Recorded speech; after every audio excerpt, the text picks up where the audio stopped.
So, in the last few slides, we have talked about the consulting approach to problem solving. How would you take a big problem? How do you divide that into smaller chunks? And how do you just address one item at a time? We looked at integration. We looked at all the touch points that you need, that your solution must have in with relations to everything else. Let's continue on the same journey. Let's try to figure out what are some of the critical keys, the critical factors that must be a part of any team, a part of any process for you to be successful. If you falter on any of these areas, then you're making life really hard, really difficult for yourself and for your team. So let's see what these 12 critical keys are. Stay impassionate. This is important that even though we are emotionally attached to the outcome, we really want it to work. We've invested our time, our energy, our concentration, our resources towards a certain objective. We must be impassionate. We must be objective. If it's working, is it not working? Do we need to apply any course correction to our initial plans? So again, we got to stay impassionate. Again, it's something really very straightforward.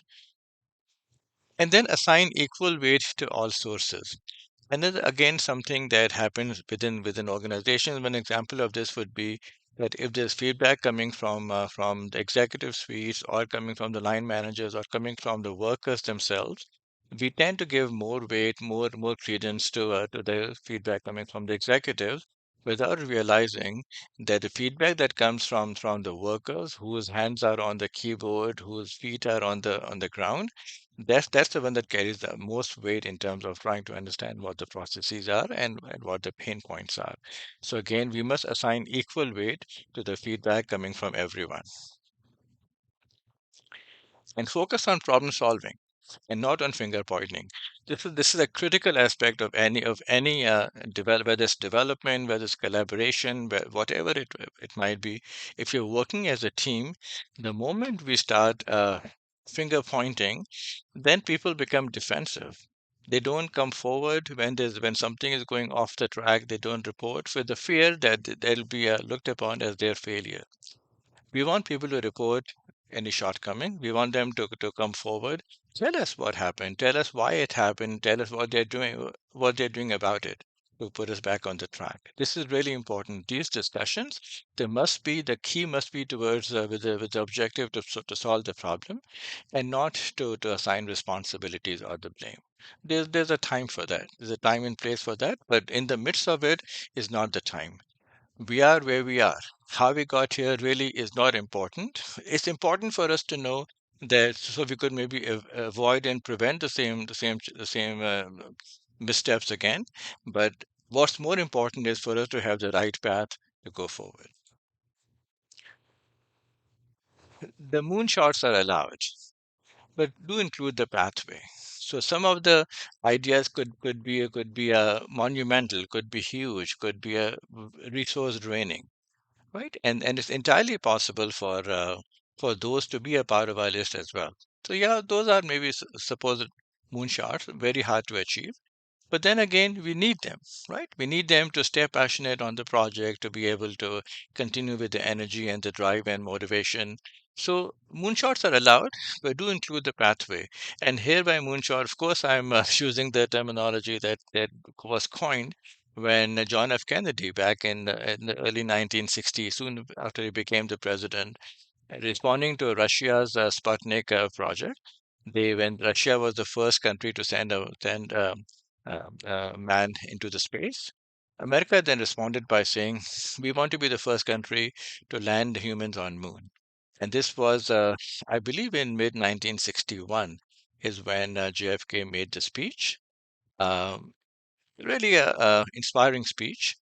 And then eventually they were able to achieve that in July of 1969. So that was a moonshot. That was throwing something as so far down as possible. So they did that, but then again, they came up with a pathway to get there. We must have very clear definition of each objective. We must define what success looks like. We must have absolute clarity on the roadmap, what we are trying to achieve, how we're going to do it step by step, who needs to do what. There has to be absolute clarity on this. Over communicate if that's what it takes. But there cannot be any ambiguity, there cannot be any confusion about what we are setting out to do. And then line up the resources when they're required. When you begin a project, if you, for example, if you take the example of you're building a house, so there would be a parts in the process when the grading person would need to come in, or the roofing person, or the plumbing person, or the electrical person would come in. There would be different parts of the project. You don't line them up all up upfront at the beginning of the project and only use them when needed. So again, this is a critical part of resource management, that you need to identify them, let them know, plan for their availability, but they should be available at the time when they're needed. And follow the best practices. We've said this multiple times, and I think we'll say it dozens of times in the rest of this presentation, that most of the problems that we are dealing with, some version of it has been solved by somebody else. If you can find out who they are and how they have done it, then maybe we can use some of the best practices, some of the procedures from what they did, and follow them. Follow not blindly. This is really important. You cannot take somebody else's solution and and try to make it work in your area. Your area could be completely different, right? So you cannot take what Coke has done, for example, and follow it blindly, and Pepsi cannot just blindly follow that, because just because something is materially different between the organization, between the culture, between their operation. So you need to maybe take a plan, but then customize the plan based on your specific needs. Okay, number 8. Throughout the process, we must engage with experts and advisors who can help us steer in the right direction, who can help us ask the right question, frame the conversation, navigate us, give us all the support that we need to make sure that we are aiming for the right area, our objectives are fully aligned with the end result, and then we are all the sub goals that we have identified, that they'll all eventually take us to where we want to be. So this is really important for us to surround ourselves with experts who can guide us every step of the way. And then, of course, hire the most qualified implementation team. There is no doubt. We have to have the experts who are on the ground, who are managing the projects. And then, of course, complete transparency during the implementation process. Absolute transparency. So again, if there are missteps, then everyone must be aware of those, so we can find a way to go to avoid them, to prevent them. Number 11, mistakes will happen. Let's acknowledge that. Let's accept the fact that mistakes will happen. Let's learn from them and move on. Let's try not to repeat the mistakes. The fact that someone made a mistake, or the fact that something went off the track, it's not a showstopper. It's not the end of the game. Let's acknowledge that it happened. Let's then find a workaround to get back on track. Mistakes will happen.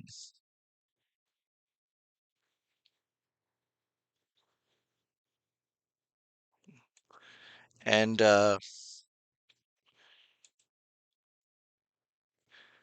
be willing to disrupt the status quo. This is something that we try to be very careful about, the sacred cows, about what's critical, what is important for people, maybe their sensibilities, and we try to steer away from those or tread carefully around those. Sometimes we don't have a choice. Sometimes what we're setting out to do, it will cause disruption. It will shake up the apple cart, mixing up the metaphors. It will cause a major chaos, turmoil, because it's a part of what we're trying to do. We're not intending to create the turmoil on the chaos, but if that's what it takes for us to get to the next level, then it's a part of the game. So just because there's a status quo in certain areas, we don't necessarily have to circumvent that, and not make that as a part of our process. Be careful about this. And then the other 12 points, but the most important rule is that post implementation, we cannot just hand over a solution to a company and say, okay, this is what we are setting out to do, this is what we did, we are done, the ball is now in your court, goodbye, and have a good life, without giving them the tools to make sure that they stay on track. That's where the tracking comes in. That's where the governance rules comes in. That's where the whole process comes in, to make sure that we define the matrix, we define the KPIs, the key performance indicators, and then we've got the right matrix to figure out that any deviation, they just flag out, they jump out at us, So we're then able to solve them and put us back on track. Okay, let's continue now.